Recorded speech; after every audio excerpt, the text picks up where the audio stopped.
24 September 622 عیسوی کی وہ رات نبی علیہ السلام کے لیے سب سے سخت ترین رات تھی، جب آپ اپنے محبوب ترین شہر یعنی مکہ کو چھوڑ کر مدینہ کی طرف ہجرت فرما رہے تھے۔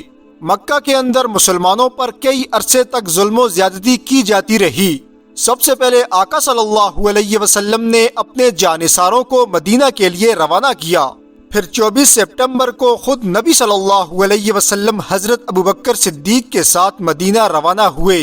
بالآخر حضور صلی اللہ علیہ وسلم مدینہ منورہ کے اندر قیام پذیر ہوئے اور آپ مسلسل دین کی جدوجہد میں مصروف رہے۔ یہ بات کفار مکہ کو بخوبی معلوم تھی۔ ہر چند کوشش کرنے کے باوجود وہ اللہ کے سچے دین کو روح زمین پر پھیلنے سے روک نہ سکے۔ بالآخر وہ دن آ ہی گیا جب مسلمان ایک طاقتور جماعت بن چکی تھی۔ مکہ مدینہ گرد و نواح کے اکثر قبائل حضور صلی اللہ علیہ وسلم کے ہاتھ پر مسلمان ہو چکے تھے، اس لیے مکہ کے ظالم لوگوں کو سبق سکھانے کا وقت آ چکا تھا اور اللہ تعالیٰ نے بھی مسلمانوں کو مکہ فتح کرنے کا حکم دے دیا تھا۔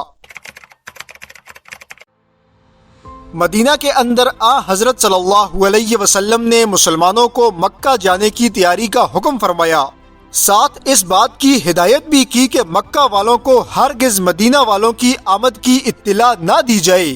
چنانچہ صحابہ اکرام نہایت خاموشی سے تیاریوں میں مصروف ہو گئی، مگر ایک صحابی حضرت خاطب نے ایک خط کے ذریعے قریش کو اس کی اطلاع بھجوا دی۔ حضرت صلی اللہ علیہ وسلم کو اللہ تعالیٰ نے اس کی اطلاع دی، لہٰذا آپ صلی اللہ علیہ وسلم نے حضرت علی، حضرت زبیر اور حضرت مقداد کو روانہ کیا، جنہوں نے راستے میں جاتے وقت اس عورت کو پکڑ لیا جو یہ خط لے کر مکہ جا رہی تھی۔ دیگر تمام صحابہ اکرام کو حضرت خاطب کے راز افشا کرنے پر حیرت تھی۔ حضرت عمر رضی اللہ تعالیٰ عنہ غصے کی حالت میں حضرت خاطب کا سر قلم کرنے کے لیے بےتاب تھے، تاہم نبی صلی اللہ علیہ وسلم نے فرمایا، اے عمر، کیا تمہیں معلوم نہیں کہ اللہ نے اہل بدر کو مخاطب کر کے فرمایا تم لوگوں سے کوئی مواخذہ نہیں؟ در حقیقت حضرت خاطب کے تمام عزیز و اقارب مکہ میں مقیم تھے۔ ان کا خیال یہ تھا کہ اس احسان کے بدلے کفار مکہ ان کے عزیزوں کے ساتھ بہتر سلوک کریں گے۔ حضرت خاطب نے یہ عذر حضرت محمد صلی اللہ علیہ وسلم کے حضور پیش کیا، جسے آپ نے قبول فرما لیا۔ 10 رمضان المبارک 8 ہجری کی صبح سرکار دو عالم صلی اللہ علیہ وسلم کی قیادت میں 10,000 مجاہدین اسلام کا لشکر نہایت شان و شوکت اور جوش و خروش کے ساتھ مدینہ سے روانہ ہوا۔ قبائل عرب راستے میں ملتے رہے اور کارواں بڑھتا رہا۔ 16 رمضان المبارک کو مکہ سے کچھ دور وادی فاطمہ میں مسلمانوں کا لشکر حضور کی قیادت میں پہنچ گیا۔ جنگی حکمت عملی کے تحت فوج کو وادی میں دور دور تک پھیلا کر الگ الگ آگ روشن کرنے کا حکم دیا گیا۔ یوں صحرا روشن قندیلوں کے شہر میں تبدیل ہو گیا۔ ابو سفیان مکہ سے باہر نکل کر مسلمانوں کے حال احوال معلوم کرتا۔ چنانچہ جب اس رات میں ابو سفیان نے مکہ کے دہشتناک پہاڑوں کو روشنی سے منور دیکھا تو بے اختیار کے اٹھا، خدا کی قسم، میں نے آج جیسی روشنی اور ایسا عظیم الشان لشکر کبھی نہیں دیکھا۔ اتفاق سے رسول اللہ صلی اللہ علیہ وسلم کے چچا حضرت عباس اس کے پاس سے گزر رہے تھے۔ انہوں نے ابو سفیان کی آواز سنی تو بولے، اے ابو خنزلہ، یہ عظیم لشکر اللہ کے رسول اللہ صلی اللہ علیہ وسلم کا ہے، اور واللہ اب قریش کو تباہی سے کوئی نہیں بچا سکتا۔ ابو سفیان یہ سن کر کانپ اٹھا۔ حضرت عباس نے اسے خچر پر ساتھ بیٹھایا اور دونوں حضور کی خدمت میں حاضر ہو گئی۔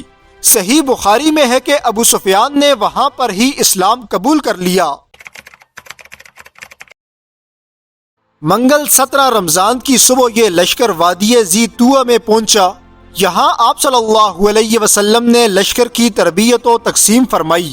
اہل قریش نے اتنی بڑی تعداد میں فوجیوں کو اپنی جانب آتے ہوئے دیکھا تو ڈر کے مارے اپنے گھروں کے اندر بند ہو گئی۔ حضور صلی اللہ علیہ وسلم کے حکم کے مطابق اسلامی فوج 3 جانب سے مکہ میں داخل ہوئی۔ حضرت خالد بن ولید زرعی علاقے سے داخل ہوئے اور قریش کے اوباش نوجوانوں سے لڑتے ہوئے کوہ صفا پر پہنچ گئی۔ حضرت ابو عبیدہ پیادہ دستے پر امیر مقرر تھے، وہ وادی بطن کے راستے سے مکہ میں داخل ہوئے۔ اور نبی صلی اللہ علیہ وسلم صحابہ اکرام کے ساتھ بہت بڑے جلوس کے درمیان بیت اللہ کی جانب بڑھے، جس شہر سے رات کی تاریکی میں آپ کو ہجرت کرنے پر مجبور کیا گیا تھا۔ آج اسی شہر میں دن کی روشنی میں حکمران کی حیثیت سے آپ صلی اللہ علیہ وسلم رونق افروز ہو رہے تھے۔ حرم کعبہ میں داخل ہوتے ہی سب سے پہلے آپ نے حجر اسود کو بوسہ دیا، پھر آپ نے بیت اللہ کا طواف فرمایا۔ اس وقت بھی بیت اللہ کے آس پاس اور چھت پر 360 بت تھے۔ نبی صلی اللہ علیہ وسلم کے ہاتھ میں ایک کمان تھی، آپ کمان سے بتوں کو ٹھوکر مارتے جاتے اور فرماتے جاتے، حق آ گیا اور باطل مٹ گیا، بے شک باطل مٹنے والی چیز ہے۔ آپ کی ٹھوکر سے بت منہ کے بل زمین پر گر جاتے۔ ان بتوں میں بتوں کا سردار ہبل بھی تھا، جو انسانی شکل میں یاقوت سے بنایا گیا تھا۔ اس وقت کعبے کے دروازے کی چابی حضرت عثمان بن طلحہ کے پاس تھی، پھر وہ چابی حضرت عثمان بن طلحہ سے منگوا کر آپ نے کعبہ شریف کا دروازہ کھولا اور اندر تشریف لے گئی۔ جب آپ صلی اللہ علیہ وسلم کعبہ شریف سے باہر تشریف لائے تو دیکھا اہل قریش شرمندہ چہروں کے ساتھ اپنی قسمت کا فیصلہ سننے کے لیے بےتاب ہیں۔ ان میں وہ سردار بھی شامل ہیں جن کے ہاتھ معصوم مسلمانوں کے خون سے رنگے ہوئے ہیں۔ وہ صفاق لوگ بھی موجود ہیں جو حضور صلی اللہ علیہ وسلم کے راستوں میں کانٹے بچھایا کرتے تھے، اور وہ لوگ بھی موجود ہیں جو مسلمانوں کو اذیت دیتے، ان کے جسموں کو دیگتی آگ سے داغتے، گلے میں رسہ ڈال کر بازاروں میں کھینچتے۔ ایک ایک کے ظلم کی تفصیل سرکار دو عالم صلی اللہ علیہ وسلم کی نگاہوں کے سامنے ہے۔ جو ظلم ان لوگوں نے مسلمانوں پر کیا تھا، اس بھیانک ظلم کے عوض موت کی سزا بھی ان لوگوں کے لیے کم تھی، اور یہی وجہ تھی کہ ان میں سے ہر شخص اپنے بدحواس اور کامتے وجود کے ساتھ سخت سے سخت سزا کا منتظر تھا۔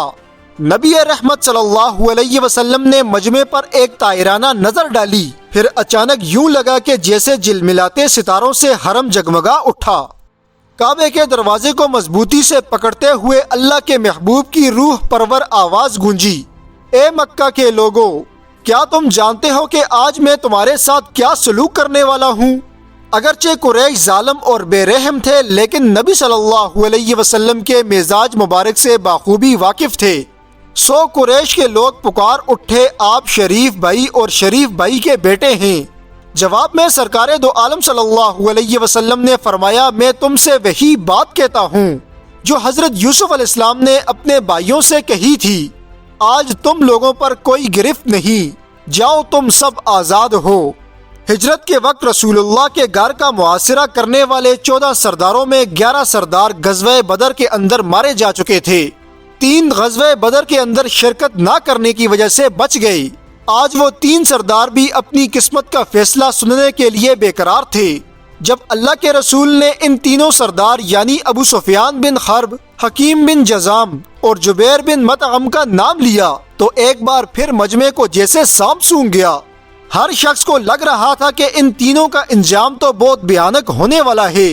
رحمت للعالمین صلی اللہ علیہ وسلم کی آواز نے سکوت توڑا اور ان تینوں کو بھی امان دے دی۔ آپ نے ارشاد فرمایا، جو حرم کعبہ کی دیوار کے سائے میں بیٹھ جائے گا اس کو امان دی جاتی ہے، جو ابو سفیان کے گھر میں داخل ہو جائے اس کو بھی امان ہے، جو ہتھیار پھینک دے اس کو بھی امان ہے۔ قریش کے سرداروں سمیت سب نے ہتھیار ڈال دیے۔ پھر حضور صلی اللہ علیہ وسلم نے خانہ کعبہ کی چابی حضرت عثمان بن طلحہ کے حوالے کرتے ہوئے فرمایا، اب یہ ہمیشہ تمہارے پاس رہے گی، اللہ نے تم کو اپنے گھر کا امین بنایا۔ اسی دوران نماز کا وقت ہو گیا، لہٰذا آپ صلی اللہ علیہ وسلم نے حضرت بلال کو حکم دیا کہ کعبہ کی چھت پر چڑھ کر اذان دو۔ پھر اذان بلالی سے پورا شہر جھوم اٹھا۔ انصار مدینہ کو یہ فکر لاحق ہو گئی تھی کہ مکہ رسول اللہ صلی اللہ علیہ وسلم کی جائے پیدائش ہے، آباء و اجداد کا مسکن ہے، اس شہر میں بیت اللہ ہے، تو کہیں ایسا نہ ہو کہ رسول اللہ صلی اللہ علیہ وسلم اب یہاں مستقل قیام فرما لیں۔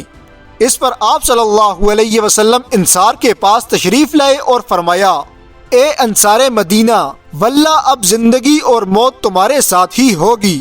اس کے بعد آپ صلی اللہ علیہ وسلم نے مکہ مکرمہ کے اندر 19 روز قیام فرمایا اور پھر آپ مدینہ واپس تشریف لے گئی۔ دوستو اس طرح کی مزید ویڈیوز دیکھنے کے لیے ہمارے چینل کو ضرور سبسکرائب کیجئے۔